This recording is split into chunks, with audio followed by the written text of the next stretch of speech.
특별히 우리 정예은 어린이와 그리고 정대현 집사님 부녀간인데 화음이 너무너무 이뻤습니다. 감사를 드립니다. 오늘 본문 말씀은 굉장히 깁니다. 그런데 사실은 더 읽으셔야 돼요. 끝까지 읽으셔야 됩니다. 마가복음 12장 44절까지 읽어야 말씀의 맥이 통하게 되는 내용입니다. 한 흐름을 가지고 있기 때문에 그렇습니다. 그 흐름은 예수님과 그리고 종교 지도자들 간에 일어난 논쟁입니다. 그 같은 논쟁을 중심으로 해서 5가지 이야기가 이렇게 묶여져 있는 본문의 말씀이 오늘 읽었던 본문의 내용이라 그렇게 생각을 하시면 됩니다. 논쟁의 초점이 있습니다. 간단합니다. 그 당시 종교가 부패했다, 인간화되었다. 다른 말로 말씀드리면 세속화가 되었다. 여기에 대하여 주님이 강력하게 비판하시고 그리고 새로운 믿음의 신앙 그리고 믿음의 순수함과 그 열정을 회복할 것을 강력하게 요구하시는 그 같은 주님의 요청으로 이렇게 말씀을 이해를 할 수가 있습니다.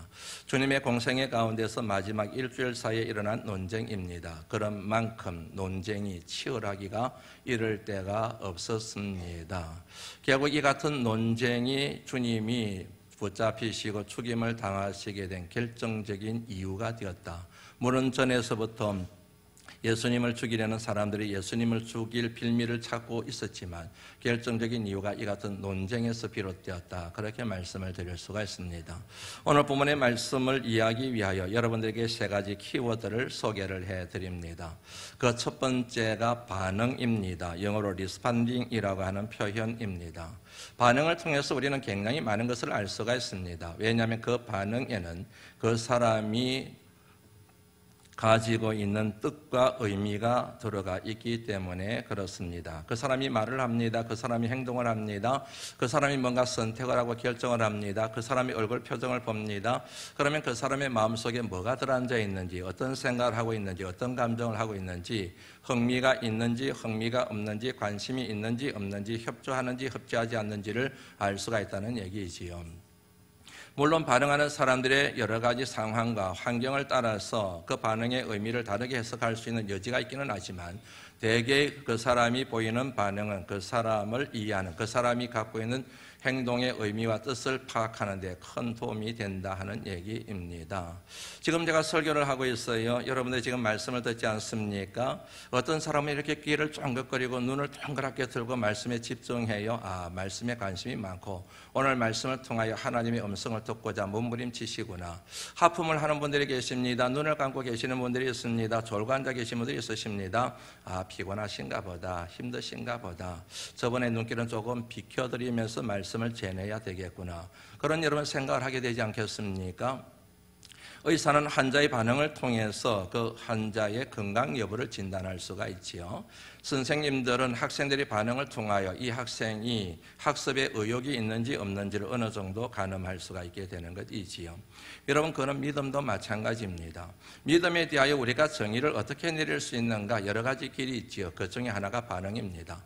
쉽게 말씀드리면 믿음이라고 하는 것은 하나님의 계시, 하나님의 말씀, 하나님의 뜻에 대한 인간의 올바른 반응, 하나님의 말씀에 대한 반응이 옳으냐 그러냐, 받아들이느냐 거부하느냐를 통해서 이 사람에게 믿음이 있느냐 없느냐를 알 수가 있다는 그런 얘기지 않습니까? 그래서 이런 말씀이 나온 거예요. 믿음은 들으면서 나며 들으면 그리스도의 말씀으로 말미암았느니라. 말씀을 들어요. 그런데 아무거나 듣는 게 아니에요. 그리스도의 말씀, 십자가의 말씀, 부활의 말씀, 하나님의 말씀을 이렇게 귀담아 듣습니다. 그 같은 반응이 결국에는 믿음이 있는지 여부를 결정하는 중요한 척도가 된다는 얘기이지요. 3가지 반응이 있습니다. 하나는 마음의 반응입니다. 둘째는 입술의 반응 혹 말의 반응이라고 말씀드릴 수가 있습니다. 그래서 하나님께서 바울을 통하여 이렇게 말씀하셨거든요. 사람이 마음으로 믿어 의에 이르고 입으로 시인하여 구원에 이른다. 마음의 반응과 입술의 반응, 이것이 바로 우리 믿음의 척도라는 얘기지 않습니까? 또 다른 중요한 하나의 반응이 있습니다. 그것은 몸의 반응입니다. 이게 참 중요합니다. 몸의 반응. 그러므로 형제들아, 내가 하나님의 모든 자비하심으로 너희를 권하노니 너희 몸을 하나님이 기뻐하시는 거룩한 산 제물로 드리라. 이는 너희가 드릴 영적 예배니라. 더 엄한 말씀이 고린도전서 6장 19절 20절 말씀에 나오는데 같이 한번 읽어볼까요? 읽어봅니다. 시작. 하나님께로부터 받은 바 너희 가운데 계신 성령의 전인 줄을 알지 못하느냐? 너희는 너희 자신의 것이 아니라 값으로 산 것이 되었으니 그런즉 너희 몸으로 하나님께 영광을 돌리라. 하나님께 영광을 돌려야 될 대상을 몸으로 규정하고 있지요. 너희 몸을 하나님 앞에 영광을 돌리라. 왜냐하면 너희 몸은 하나님이 거하시는 거룩한 성전이기 때문이다. 그래서 사도 바울이 이렇게 같은 여러분 고백을 한 겁니다. 내가 이렇게 복음을 전파하고 난 뒤에 내가 버림을 당할까 두렵다. 그래서 내가 생각해 놓은 방도가 있다. 그게 뭐냐? 내 몸을 쳐 복종시킨다. 마음을 치는 게 아니고 내 영을 치는 게 아니고 내 심령을 치는 게 아니고 내 몸뚱아리. 왜냐하면 육신이 시키는 대로, 몸이 시키는 대로 쫄래쫄래 따라가는 경향이 나한테 너무 많기 때문에 마음은 원인데 영은 원하고 있는데 육신이 약하여 따르지 못하기 때문에 내가 믿음의 여정을 걸어갈 때 내 몸뚱아리를 쳐 복종시킨다. 이런 얘기를 한 거잖아요. 그리고 하나님께서는 야고보를 통하여 이와 같이 행함이 없는 믿음은 그 자체가, 요게 중요해요. 그 자체가 죽은 것이라. 영혼 없는 몸이 죽은 것 같이 행함이 없는 믿음은 죽은 것이라. 믿음이 부족합니다. 믿음이 결여되어져 있습니다. 그러면 여러분 반응이 나타나요. 마음이 흔들려요. 원망불평이 자꾸만 속에서 생겨요. 믿음이 흔들려버리면. 그리고 말이 달라지기 시작해요. 사랑의 언어, 믿음의 언어, 소망의 언어를 막 사용했는데 믿음이 흔들려버리면, 믿음이 결여되어져 버리면 매일 죽는다는 얘기를 해요. 맨날 힘들다는 얘기를 해요. 살기 싫다는 얘기를 막 해대요. 말이 달라져 버린다는 얘기죠. 행동이 달라져 버립니다. 가지 말아야 될 곳을 가게 되지요. 하지 말아야 될 몸을 사용해버리고 말아버립니다. 왜요? 믿음이 결여되어 있기 때문에. 이것을 정확하게 지적한 말씀이 바로 이사야 7장 9절 말씀에 나오지요. 이사야 7장 9절 말씀 한번 읽어봅니다. 시작. 너희가 굳지 아니하면 너희는 굳게 서지 못하리라. 왜 굳게 서지 못해요? 믿음이 견고하지 못하기 때문에. 말이 견고하지 못하고 마음의 중심이 흔들려버리고 행동을 아무렇게나 해버리니까 될 대로 되라지 뭐. 이렇게 나와버리는 이유가 뭐라고? 당신이 그렇게 나와? 그럼 나도 이렇게 행동하지 뭐. 왜 이 같은 행동이 나올까요? 믿음이 흔들려버린 거예요. 믿음이 견고하지 않아요. 믿음이 뿌리채 흔들버리니까 그런 일이 일어났다는 것이지요. 그래서 주님은 이렇게 말씀하신 겁니다. 이와 관련해서 나무가 좋고 그리고 열매도 좋다고 하든지 나무도 좋지 않고 열매도 좋지 않든지 하라. 그 열매로 나무를 아느니라. 여기 여러분 열매에 해당되는 것이 반응입니다. 몸의 반응, 마음의 반응, 말의 반응입니다. 그리고 나무는 믿음을 얘기하는 것입니다. 그 반응을 통해서 믿음이 어떤지를 우리가 알 수가 있다는 그런 얘기이지요.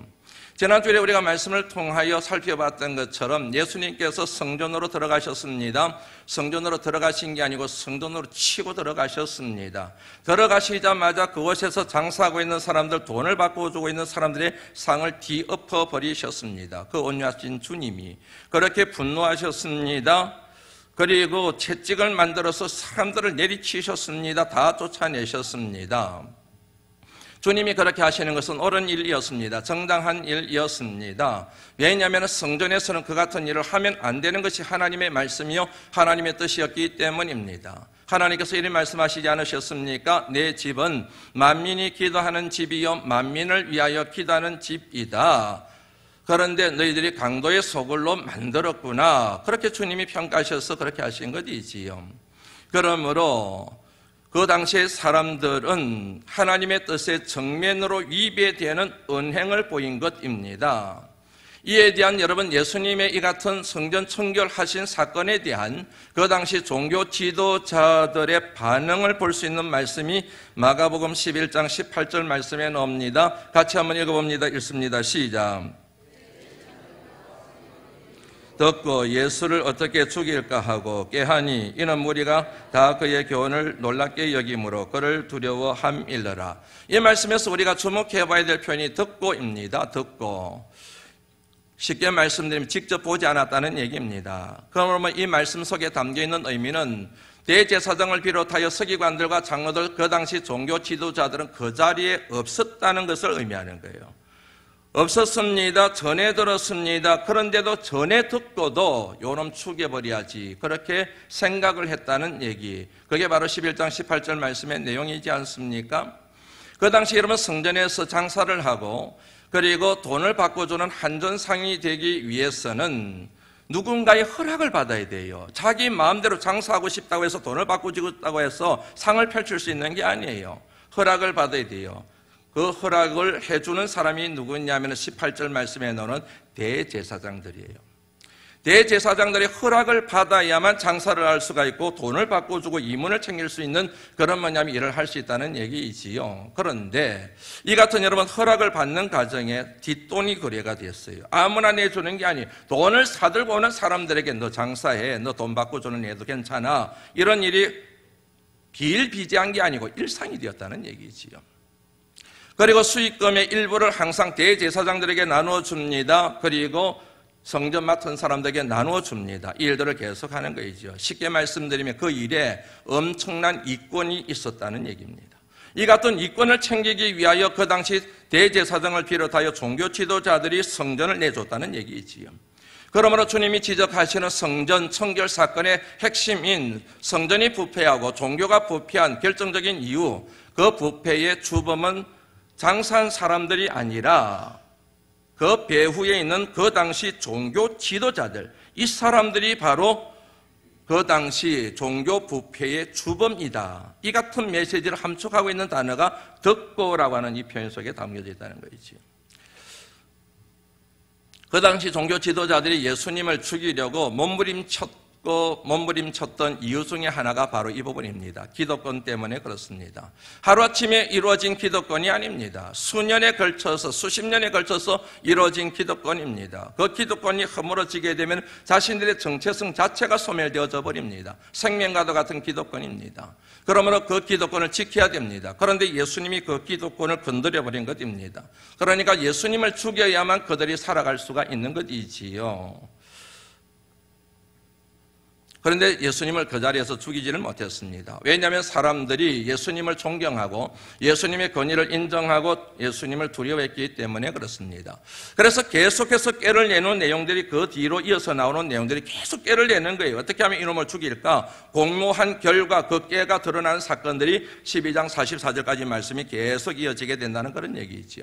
이 말씀에서 저와 여러분들이 짚고 넘어가야 될 것이 바로 이 부분입니다. 예수님이 성전을 성결케 하셨습니다. 그리고 말씀하셨습니다. 내 집은 만민이 기도하는 집이다. 만민을 위하여 기도하는 집이다. 그런데 니놈들이 내 전을, 하나님의 집을 강도의 소굴로 만들어 버렸구나. 옳은 말씀이에요. 옳은 말씀이기 때문에 이 말씀에 대한 반응이 어떠한 것이 옳습니까? 회개하는 것이 옳지요. 주님 잘못했습니다. 그렇게 반응하는 것이 옳지 않습니까? 종교 지도자들의 대제사장들이에요. 서기관들입니다. 율법학자들입니다. 장로들입니다. 뻔히 알고 있는 하나님의 말씀이에요. 이사야 선지자를 통하여, 솔로몬의 행적을 통하여 내 집은 만민이 기도하는 집이라고 분명히 말씀을 하셔서 알고 있는 말씀이에요. 그러면 주님이 딱 그 말씀을 했을 때 우리가 잘못했구나, 우리가 놓치고 있었구나, 알면서도 모른 척했구나, 주님 용서해 주세요, 그렇게 반응하는 게 맞잖아요. 그런데 그러지는 않습니다. 그러기는커녕 적반하장으로 옳은 말씀을 하시는 예수님을 죽이기로 공모하게 됩니다. 온갖 꾀를 다 동원해서, 악한 꾀를 동원해서 예수님을 죽이려고 몸부림칩니다. 뭘 의미하는지 이해가 되시죠? 종교 지도자들이지만 이들에게는 믿음이 없는 거예요. 어떤 제도에 의하여 종교 지도자가 되기는 했는데, 제사장이 되고 서기관이 되기는 했는데 그들 속에는 믿음이 하나도 없는 거예요. 이런 사람들에 의하여 하나님 말씀이 가르쳐지고 이런 사람들에 의하여 성전이 운영되고 있으니 그 당시 종교가 얼마나 부패하고 타락했는지는 충분히 짐작이 가지 않습니까? 이 같은 사실을 명확하게 구체적으로 밝히고 있는 말씀이 그 뒤에 나오는 12장 1절부터 12절까지의 말씀에 나오는 포도원 비유입니다. 어떤 사람이 큰 포도원을 만들었습니다. 그것을 만들고 난 뒤에 일부 농부들에게 그것을 넘겨줬어요. 세를 줬다는 얘기지요. 그러고 나서 자기는 먼 타국으로 여행을 떠났습니다. 추수할 때가 되었습니다. 임대료를 받을 때가 되었습니다. 한 종을 보냈습니다. 그런데 농부들이 욕심을 부렸습니다. 온 그 종을 때려서 빈손으로 돌려보냈습니다. 다른 종을 보냈습니다. 이번에는 머리에 상처를 입혀 머리를 세게 때렸던 것 같아요. 머리에 상처를 입혔습니다. 수치와 모욕, 능욕을 해서 또 돌려보냈어요. 세 번째 종을 보냈습니다. 이번에 그 종을 죽여버렸습니다. 시간이 지날수록 점점 농부들의 악행이 강도가 깊어지는 것이지요. 너무너무 속이 상했습니다. 이번에는 남아있던 모든 종들을 다 보냈어요. 그랬더니 농부들이 작당을 해서 그렇게 온 종들을 일부는 죽여버리고 일부는 매를 때려서 또 돌려보냈습니다. 포도원 주인이 실망이 컸습니다.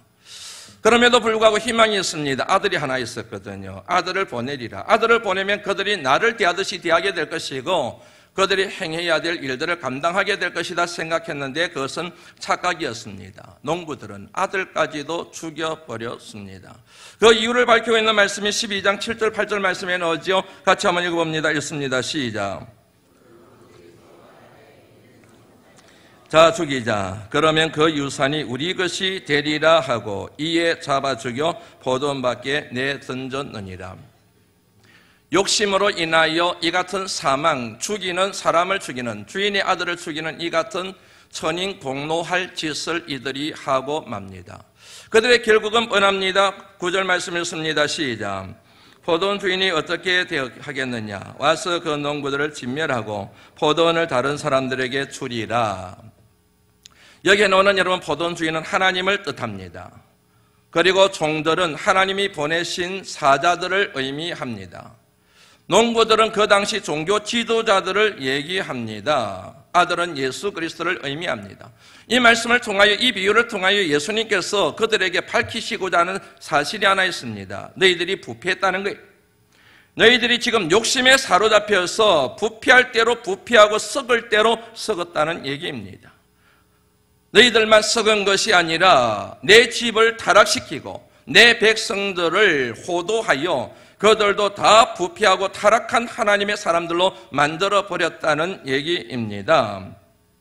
그것을 바로잡기 위하여 내가 보낸 종들을 네가 다 죽여버렸다. 그리고 결국은 내 아들도 너희들 손에 죽게 될 것이다. 이 같은 메시지를 지금 전하고 있는 것입니다. 한마디로 말씀드리면 너희들이 대제사장이지만, 너희들이 종교 지도자이지만, 너희들이 장로이지만, 너희들이 서기관이지만 너희들에게는 믿음이 없어. 믿음이 없는 너희들이 행한 모든 성전의식, 제사, 하나님 앞에 드린 예물들, 그거는 빛 좋은 게살구에 지나지 않아 생명이 없는 것들이야. 주님이 그렇게 말씀하셨다는 얘기죠.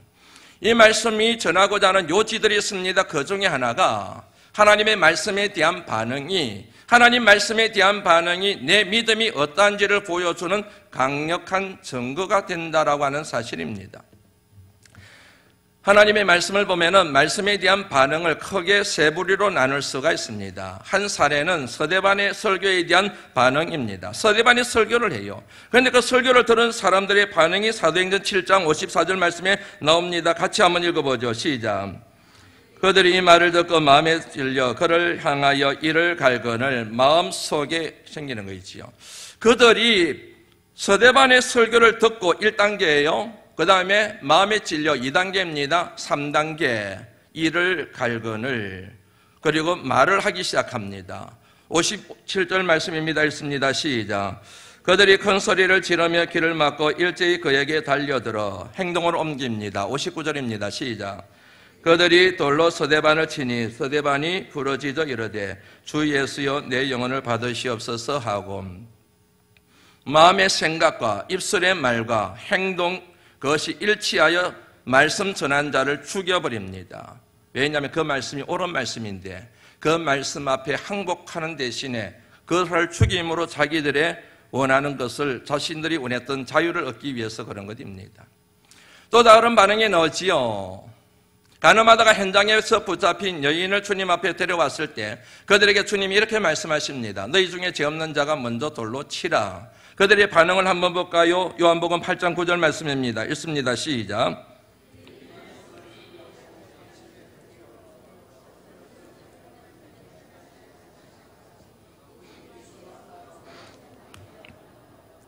형식이 똑같습니다. 그들이 이 말씀을 듣고 1단계, 2단계 양심의 가책을 받아 3단계는 또 다릅니다. 나가버립니다. 피해버립니다. 자신과 무관하다고 태도를 보이게 되고 맙니다. 하나님 말씀을 들을 때 이런 반응이 있는 거 여러분들 아시죠? 저거는 누구 들으라고 하는 말씀이네. 나는 상관없어. 이렇게 양심을 살짝 피해버리는 가장 비겁한 말씀에 대한 태도가 바로 이거입니다. 좋은 반응이 있습니다. 베드로가 설교하게 됩니다. 성령 충만한 베드로가 설교할 때 그 설교에 대한 반응이 사도행전 2장 37절 말씀에 나옵니다. 읽습니다. 시작.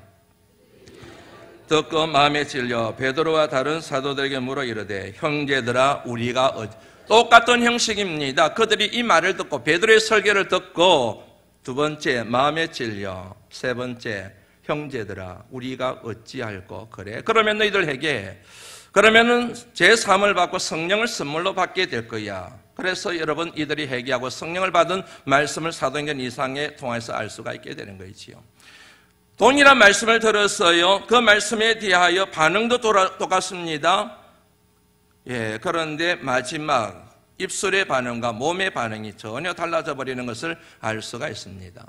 앞서 말씀드린 것처럼 제가 이 시간 말씀을 전하고 있잖아요. 같은 시간 같은 장소에서 같은 목회자를 통하여 같은 내용의 말씀을 모든 사람들이 듣고 있잖아요. 여기 여러분들 200여 명의 가쁜 분들이 지금 말씀을 듣고 있는데 그렇다고 해서 모든 분들이 다 동일한 반응을 보이는 것은 아닙니다.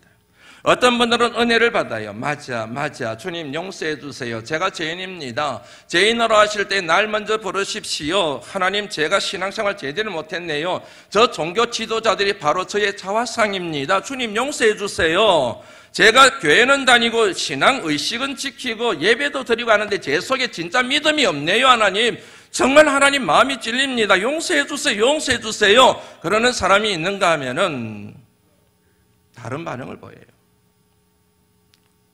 목회자가 미워요. 설교가 부담이 돼요. 짐이 돼요. 너무너무 찌르는 그 말씀에 내 영혼이 괴로워서 견딜 수가 없어요. 그리고 그 말씀을 외면해요. 나하고 무관시켜버려요. 나는 아니야. 나는 저 말씀과 상관이 없어. 나는 잘하고 있어. 나는 잘 믿고 있어. 그렇게 자기를 이렇게 변호하고 변명하고 자기 탓을 하는 성도들이 이 자리에 있을 수 있다는 얘기입니다. 그거는 여러분들이 아실 거예요. 그리고 하나님이 아십니다. 그리고 여러분 얼굴 표정을 통해서 여러분의 눈빛을 통해서 저도 어렴풋이 느낄 수가 있습니다. 같은 말씀을 듣는데 이렇게 반응이 다른 거예요. 문제는 뭐냐면 그 반응이 내 믿음을 증명한다는 거예요. 오래전에 섬기던 교회였습니다. 어떤 한 집사님이 일부 예배 설교를 듣고 난 뒤에 저한테 오신 거예요. 제가 교구 담당 목사였거든요. 오셔가지고 목사님 말씀이 너무너무 힘듭니다 그러는 거예요. 왜 그래서 집사님 왜 힘듭니까? 그랬더니 그날의 설교 제목이 김동원 목사님 설교를 하셨는데 설교 내용의 주제가 뭐냐면 정직이라는 거예요. 정직한 자의 형통함에 대한 얘기를 설교를 하신 거예요. 그런데 이 말씀이 이 집사님에게 확 부딪혀버린 겁니다. 사업을 하시는 분이에요. 사업을 크게 하시는 분이셨거든요. 그런데 뭐가 그렇게 마음이 찔립니까? 그랬더니 세금 그러는 거예요. 세금. 불법을 한 건 아니에요. 나름대로 이렇게 저렇게 사업하는 분들이 세금을 절취할 수 있는 방법이 있나 보지요. 그런데 했는데 그런데도 불구하고 그게 계속 마음에 말씀을 들으면서 공격을 하더라는 거예요. 정직해라, 정직하게 세금을 내야 된다, 그런 메시지로 들리더라고요. 그래서 너무너무 고통스러워가지고 견디지가 못해가지고 저한테 찾아오신 거예요. 목사님 어떻게 하실까요? 그러면 집사님 말씀을 들었으니까 말씀대로 순종하셔야 되지 않겠습니까? 그렇게 했지요. 집사님 얼마예요? 그랬죠. 6천만 원이에요. 6천만 원. 꽤 많은 시간이 지났습니다. 1, 2년 전의 이야기가 아니에요, 여러분. 6천만 원이래요. 집사님, 하나님 말씀이 시키는 대로 하세요. 그랬더니 여러분 집사님이 그대로 하셨습니다. 그 세금을 내고 오셨대요. 목사님이 너무 기쁩니다. 저는 여러분 그때 그 사건이 참 이렇 같은 말씀을 준비할 때마다 항상 머릿속에 스치고 지나가요. 말씀에 대한 반응. 이게 진짜 반응이거든요. 이게 살아있는 믿음의 증거이거든요. 수많은 사람들이 말씀을 듣는데, 목회자도 말씀을 듣고 여러분들도 말씀을 듣는데 말씀에 들은 반응은 전혀 다른 거예요. 마음의 반응이 없어요. 말의 반응이 틀려요. 말씀을 듣고도 욕해요, 불평해요, 원망해요, 저주해버려요. 말씀을 듣고도 몸이 가지 말아야 될 곳을 계속 가게 되고, 하나님의 말씀이 시키는 대로 하는 것이 아니라 내 몸이 시키는 대로 막 하지 않습니까? 다시 한번 정리합니다. 오직 의인은 믿음으로 말미암아 살리라. 그 믿음의 뿌리가 뭐입니까? 믿음은 들음에서 나며 들음은 그리스도의 말씀으로 말미암는 줄 믿습니다. 그렇게 여러분 말씀에 순종한 자의 결과가 어떠한지 그 집사님을 통하여 제가 더 간증해 드릴까요? 세상의 수단이 아니고 몸이 시키는 대로 하지 않고 사람들이 시키는 대로 하지 않고 자기 마음의 욕심대로 하지 않고 말씀 따라 순종했을 때 어떤 열매를 맺었는지 여러분들에게 굳이 얘기하지 않아도 여러분들 아시겠지요? 하나님은 살아계십니다. 그런 자의 삶을 우리 하나님이 책임져 주시는 줄로 믿습니다. 믿음을 가진 자들이 믿음은 제쳐놓고 전능하신 하나님은 무시해버리고 인간적인 방법과 편법과 불법을 사용하여 그렇게 부를 이룬 것을 가지고 하나님의 주신 복이니 하나님의 은혜니 그게 뭔 하나님의 복이에요. 불법의 증거지. 또 다른 키워드를 여러분들에게 소개를 해드립니다. 그것은 권위입니다. 오늘 보면 말씀해 보면 권위라는 단어가 나옵니다. 권위. 영어로 여러분 authority라고 그렇게 표현을 합니다. 이 단어가 참 재미있는 단어예요. 이 단어의 어원이 라틴어입니다. 악토리타스라고 하는 라틴어에서 authority라고 하는 영어 단어가 났어요.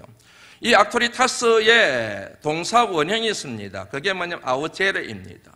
이 아우제르라는 말의 뜻이 뭐냐면 이런 거예요, 여러분. 내가 뭔가 힘이 있다, 물리적인 힘을 얘기하는 게 아니고 성장시키다, 자라게 만들다, 그리고 어떤 생기를 불어넣다, 이런 뜻을 갖고 있는 단어가 바로 아우제르입니다. 여기에서 어소러티라는 권위가 나오게 됐다는 얘기이지요. 누군가에게 권위가 주어졌습니다. 누군가에게 권위가 있습니다. 그 권위가 갖는 의미가 뭐라는 겁니까? 자라지 못하고 있는 사람을 자라게 만들고, 성장하지 못하고 있는 사람들을 성장시키게 만들고, 그 사람의 마음이 사막이 되어서 지옥과도 같은 사람에게 거룩한 생기, 힘, 용기를 불어넣는 내 도와주는 힘, 도구를 일러서 어소러티, 권위라고 얘기한다는 거예요. 다른 식으로 말씀을 드리면은 권위는 절대로 내 욕심을 채우거나 내 뜻을 이루는데 사용해서는 안 되는 것이 바로 권위라고 하는 얘기지요. 그런데 참으로 안타깝고 불행하게도 많은 사람들이 권위에 대한 잘못된 이해가 있습니다.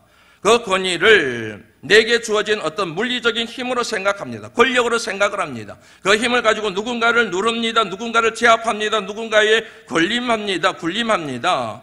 그리고 그 사람들의 힘을 내 것으로 다 모아서 그 힘으로 내 배를 채우는 일들을 하게 됩니다. 이게 바로 권위주의라고 얘기하는 거잖아요. 잘못된 권위인 거이죠. 그 당시 종교 지도자들이 바로 그랬다는 얘기예요.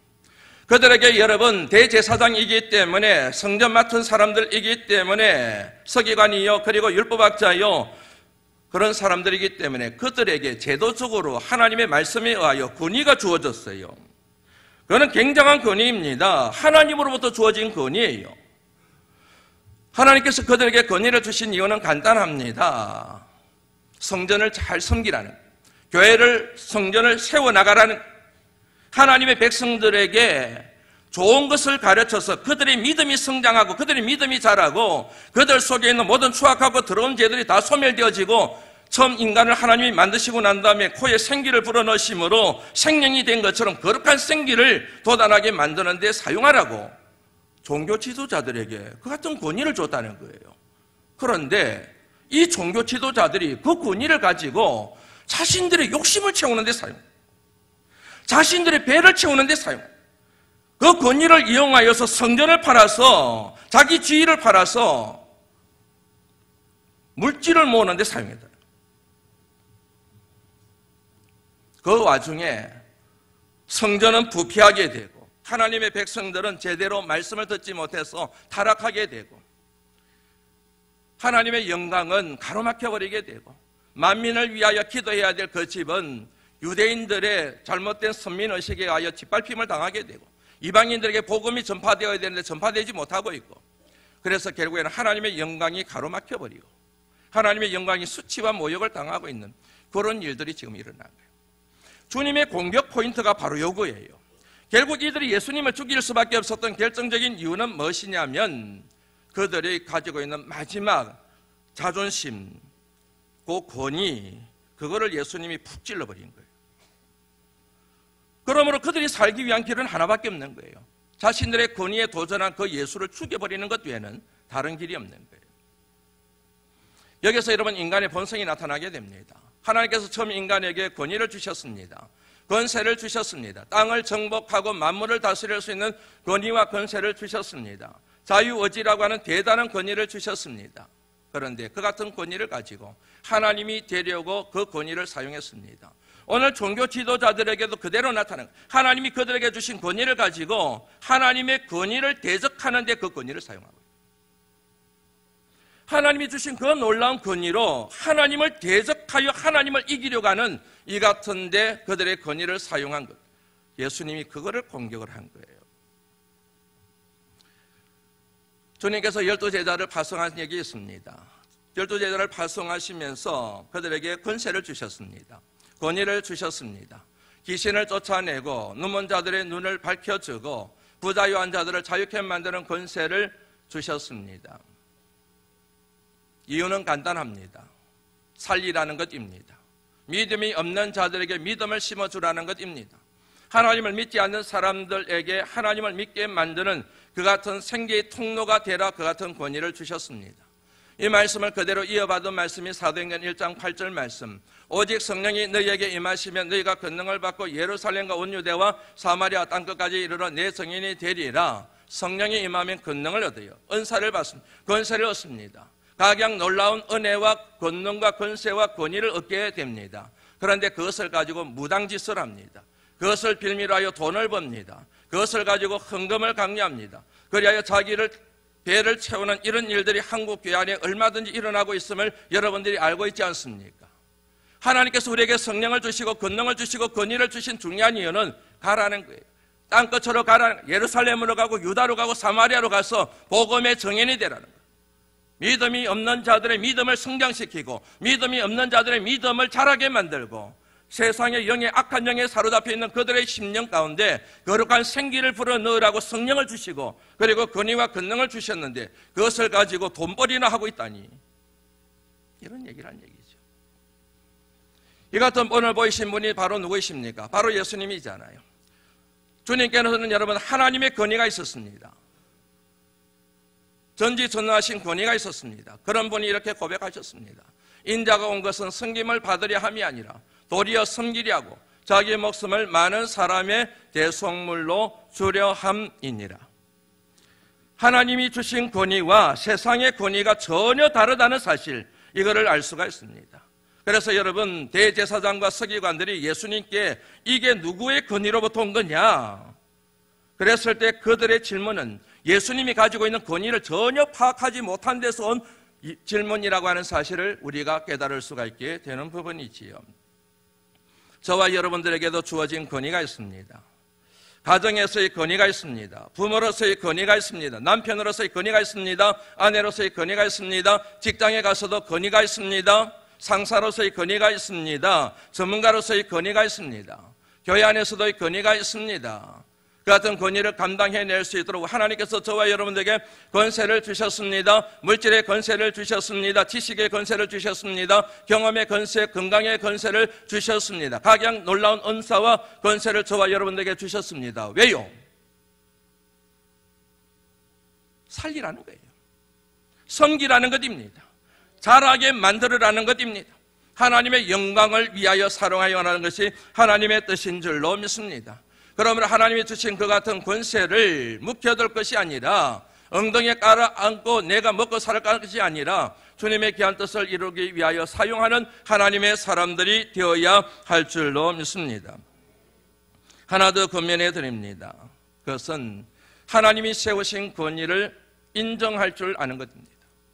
하나님이 세우신 권위에 순종할 줄 아는 것, 하나님이 세우신 권위를 소중히 여길 줄 아는 겁니다. 그 같은 권위를 가진 사람들이 올바로 하나님의 권위를 감당해낼 수 있도록 기도할 줄 아는 것입니다. 부모의 권위가 있습니다. 스승의 권위가 있습니다. 그리고 교회는 목회자의 권위가 있습니다. 우리 사회가 지금 불행해진 결정적인 이유 중에 하나가 자녀들이 부모의 권위를 인정하지를 않아요.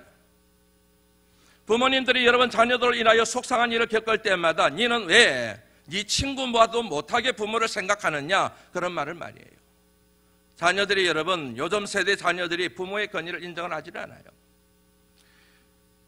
스승의 권위를 인정하지 않습니다. 학교 가서 선생님의 권위를 인정하고 그 권위에 순종하는 법을 배워야 되는데 선생님을 때립니다. 선생님에게 욕을 합니다. 그거는 여러분 교회도 마찬가지입니다. 목회자의 권위를 인정하지 않습니다. 굉장히 심각한 문제입니다. 그렇게 여러분 목회자의 권위를 인정하지 않는 이유를 이해합니다. 그 부분에 대해서는 입이 10개라도 할 말이 없고 정말로 죽고 싶을 정도로 마음이 힘들고 여러분들에게 죄송한 것이 사실입니다.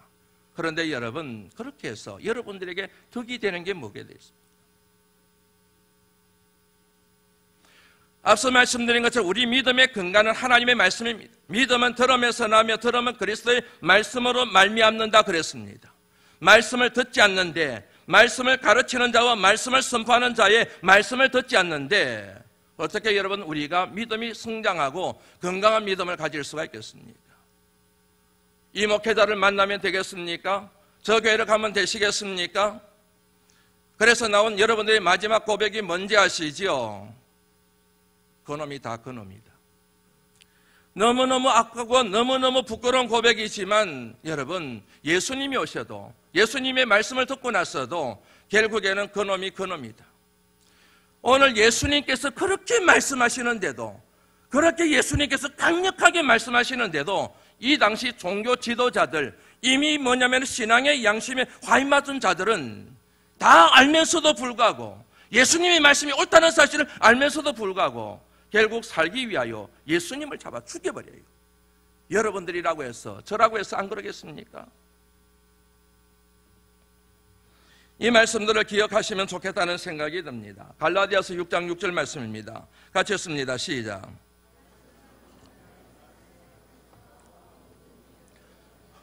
인간적인 이유 때문이 아닙니다. 그분들이 하나님 말씀을 가르치기 때문입니다.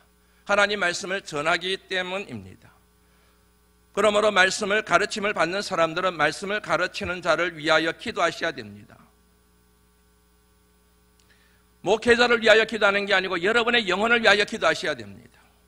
목회자를 위하여 기도하는 분들은 목회자로 인하여 웬만해서는 상처를 받지 않아요. 목회자를 위하여 기도하지 않는 사람들은 순식간에 목회자가 미워져 버립니다. 설교를 듣다가도 갑자기 저 목사님이 미워지어버리는 일이 여러분들에게 있는 분들이 분명히 있으실 거예요. 기도를 하지 않으면 순식간입니다. 왜냐하면 저와 여러분의 약점이 어딘지를 사탄이 정확하게 알고 있기 때문입니다. 얼마나 여러분 말씀 전하는 자로 인하여 여러분과 저의 믿음이 흔들리고 있는지 주님은 이런 말씀까지 하셨습니다. 한번 읽어볼까요? 마태복음 23장 2절 말씀, 3절 말씀입니다. 읽습니다. 시작.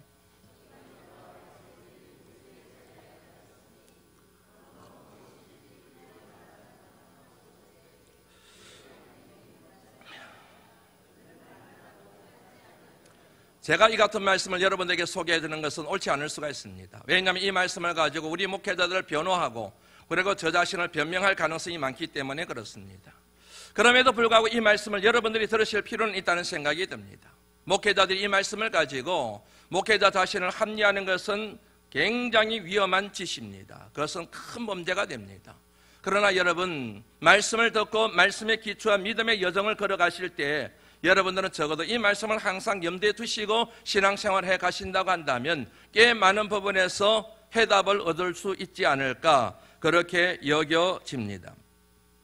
세 번째 마지막 키워드입니다. 결단입니다. 종교 지도자들이 주님과의 논쟁에서 계속 패했습니다. 또 다른 깨를 내게 됩니다. 그것이 바로 바리새인들과 헤롯 당을 예수님께 보내는 거예요. 예수님께 간 그들이 주님께 묻습니다. 가이사에게 세금을 바치는 것이 옳은 일입니까? 옳지 않은 일입니까? 함정입니다. 옳다 그러면 반로마 정서를 가지고 있는 사람들로부터 고통을 당하게 됩니다. 옳지 않다 그러면 무정부주의자로 낙인찍혀서 또 다른 로마 정부로부터 고통을 당하게 됩니다. 그런데 주님은 피하지 않으셨습니다. 답을 하셨습니다. 그 답이 명료합니다. 가이사의 것은 가이사에게, 하나님의 것은 하나님에게. 이 말씀에 대한 해석의 여지들이 굉장히 많이 있습니다. 시간이 없기 때문에 하나만 말씀을 드립니다.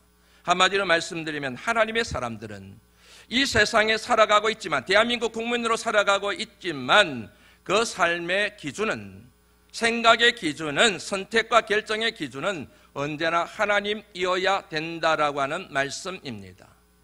이것이냐 저것이냐, 가이사의 것이냐 하나님의 것이냐, 하나님께 속한 사람이냐 가이사에게 속한 사람이냐, 인 크라이스터냐 아웃 크라이스터이냐, 인이냐 아니냐, 그리스도 아니냐 아니면 그리스도 밖이냐, 선택의 기로에 설 수밖에 없는 실존이 그리스도인의 삶이라고 하는 얘기입니다. 올머스트는 없다는 얘기입니다. 중간은 없다는 얘기입니다. 제3의 길은 존재할 수 없다는 얘기입니다. 인 아니면 아웃이라는 것입니다. 이제 말씀을 마무리하려고 합니다. 내일부터 고난주간이 시작이 됩니다.